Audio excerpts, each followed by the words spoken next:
उसके पहले मैं समझता हूँ कि 6 तारीख तक मैं निश्चित रूप से सीट का बंटवारा सौहार्दपूर्ण वातावरण में हो जाए। यदि मतदाता सूची गलत है, आपने लोकसभा के चुनाव के समय में क्यों नहीं करवाया? महागठबंधन में सीटों का बंटवारा 6 अक्टूबर को हो जाएगा। बड़ी खबर निकलकर सामने आई है और इस बीच जो है पशुपति पारस ने मां दुर्गा का दर्शन किया है और महागठबंधन के जीत की कामना की है। नमस्कार, दर्श न्यूज़ देख रहे हैं आप, मैं हूं अनुराग। पशुपति कुमार पारस जो आरएलजेपी के सुप्रीमो हैं, चीफ हैं, उन्होंने आज पटना के डाक बंगला चौराहा स्थित पूजा पंडाल में मां दुर्गा के दर्शन किए और दर्शन के बाद उन्होंने कामना की बिहार वासियों के लिए, बिहार वासियों की खुशहाली के लिए, और साथ ही साथ जो चुनाव होने वाले हैं, बिहार विधानसभा के चुनाव हैं, उसमें उन्होंने कामना की कि माँ दुर्गा जो है अब यहाँ पर बदलाव करे, बिहार में बहुत हो गया 20 साल की सरकार से, अब छुटकारा दिलाए। तो क्या कुछ कहा है पशुपति कुमार पारस ने, आप उनका बयान सुन लीजिए। माँ दुर्गा के नाम पर पूरा देश विदेश सब लोग माता की पूजा करते हैं, लोग कामना करते हैं परिवार हमारा खुश रहे, देश खुशहाल हो, राज्य खुशहाल हो। मैं प्रत्येक साल यहाँ आता हूँ माता के दर्शन करने के लिए, प्रत्येक साल आता हूँ।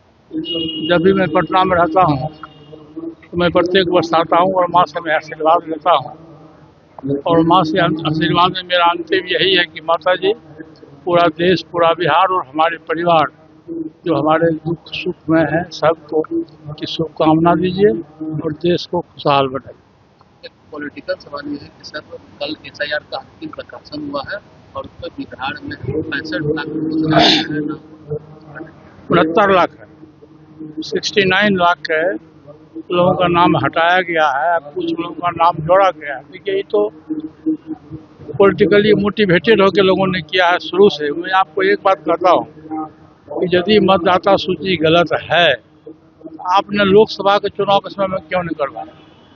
3 स्टेट का विधानसभा का चुनाव हुआ, राजस्थान का हुआ, हरियाणा का हुआ, दिल्ली का हुआ, उस समय सही था। अब जब बिहार में आपकी स्थिति खराब है और इसलिए ये जानबूझ करके हमारे वोटर्स को, महागठबंधन का जो वोट बैंक है वो शोषित है, पीड़ित है, दलित और अकलियत के लोग हैं खास करके, इसको किसी ढंग से मौलिक अधिकार से कैसे वंचित किया जाए, ये सुनियोजित ढंग से भारत सरकार के द्वारा चुनाव आयोग पर दबाव डाल के और ये काम कराया गया। लेकिन इस सबसे कुछ होने वाला नहीं है। जनता हमारे साथ है, जनता बिहार में बदलाव की ओर है।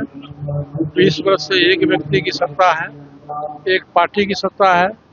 बिहार में लोग बदलाव के मूड में हैं। हम 32 जिला घूमे हैं, तमाम के तमाम लोग सत्ता परिवर्तन के मूड में है और निश्चित रूप से माँ दुर्गा से भी हमारी प्रार्थना है कि सत्ता परिवर्तन हो और नए नौजवान लोगों के नेतृत्व में सरकार बने। बहुत ही कम समय रह गया आधिकारिक आप महागठबंधन शामिल हुए, कब तक आप महागठबंधन? सब समय आ गया, 2 से 3 दिन बहुत हो गए। चुनाव का जो नोटिफिकेशन होगा, संभवतः जो संभावना है कि 8 तारीख को चुनाव का नोटिफिकेशन होगा।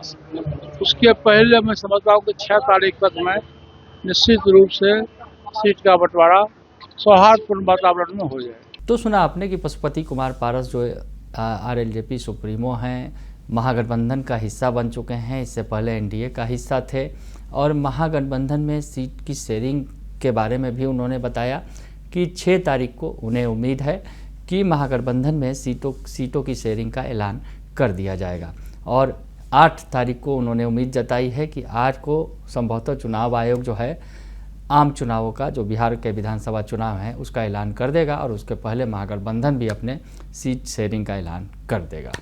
बने रहिए दर्श न्यूज़ के साथ, तमाम खबरों से आपको अपडेट रखेंगे। फिलहाल के लिए इतना ही, धन्यवाद।